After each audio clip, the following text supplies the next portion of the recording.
The City of Jasper holds its first public meeting on ideas for developing the downtown riverfront area.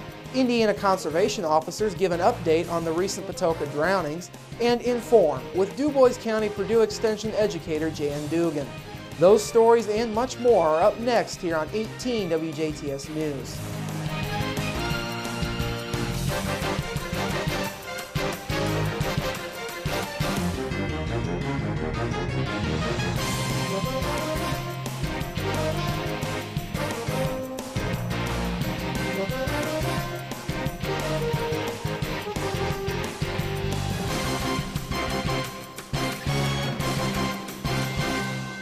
Hello, I'm Bradford Raths. In your news at this hour, last night the City of Jasper held its first public meeting on the development of the downtown riverfront.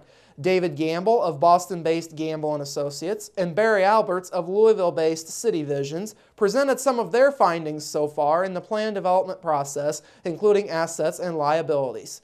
Members of the public in attendance had the opportunity to chime in on various issues through the use of clickers. Specific issues they chimed in on included ideas on how to attract more young people to Jasper and potential improvements to the courthouse square. The public also had a chance to break into small groups and discuss one of several topics, including recreation and parks, business and development, and downtown living. Gamble says the role of the developers in this project should be more about listening than telling. Well, the master plan is really trying to bolster the assets that the community has, and without a doubt the courthouse square and the riverfront are the two greatest assets in town, physical assets, yet the space between them needs a lot of help. So the goal is to try to diminish the perception of distance between them, either through public investment or through private development. Gamble spent his portion of the presentation talking about the riverfront area and the courthouse, specifically the lack of connectivity between them. Over half of the public surveyed at the meeting said that they don't walk between the courthouse square and the riverfront, even though the two areas are only 1/3 of a mile apart. Gamble says the lack of connectivity between the two areas is something that this plan needs to address. The best plans are plans that actually percolate up from the community. And our role, I see it in this master plan, is actually trying to listen well, identify what the community sees as priorities, give those a hierarchy, and begin to try to accomplish them as best we can. The city's comprehensive plan identifies the downtown area as including the Riverwalk Plaza, Veterans Memorial Bridge, Central Green, and the public library. For this plan, City Visions and Gamble & Associates will study that area, plus the area up to the Schnitzelbank on 3rd Avenue. Alberts said last night at the meeting they hope to have an idea of plans for the area by Strassenfest. Indiana conservation officers say asphyxia due to drowning has been determined as the cause of death for 23-year-old Matt Baroker of Evansville and 22-year-old Ryan Dowdle of Winslow, who passed away after the boat they were in capsized Saturday night on Patoka Reservoir. Baroker and Dowdle were participating in a bow fishing tournament at Patoka Reservoir when the boat they were in took on water and sank. Two other men in the boat, 24-year-old Laban King and 27-year-old Jacob King, both of Winslow, were safely rescued by a citizen who took a boat to the location of distress calls noticed by a fisherman at Hoosier Hills Marina just after 10 p.m. Saturday evening. Detectives with the Department of Natural Resources say the official cause of the boat accident has not been determined and is still being investigated. Authorities have said none of the boat's occupants was wearing a life jacket when the boat sank.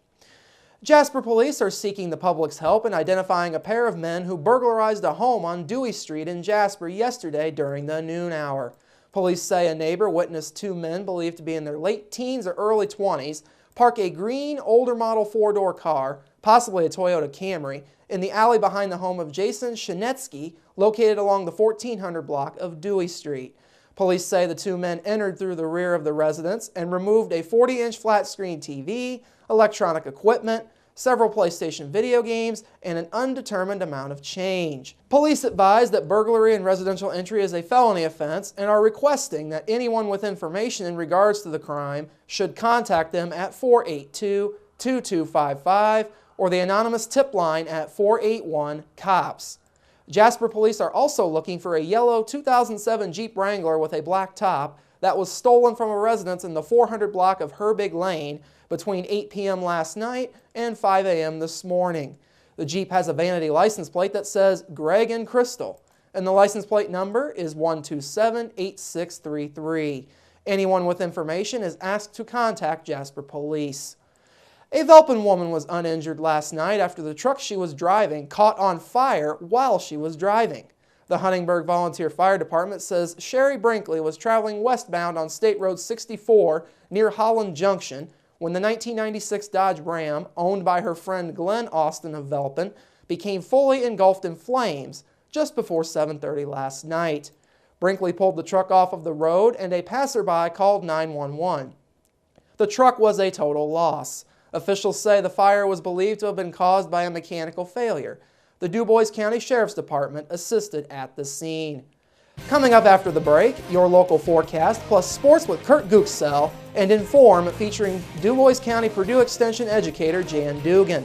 That's all coming up next here on 18 WJTS News. Local people watching local people.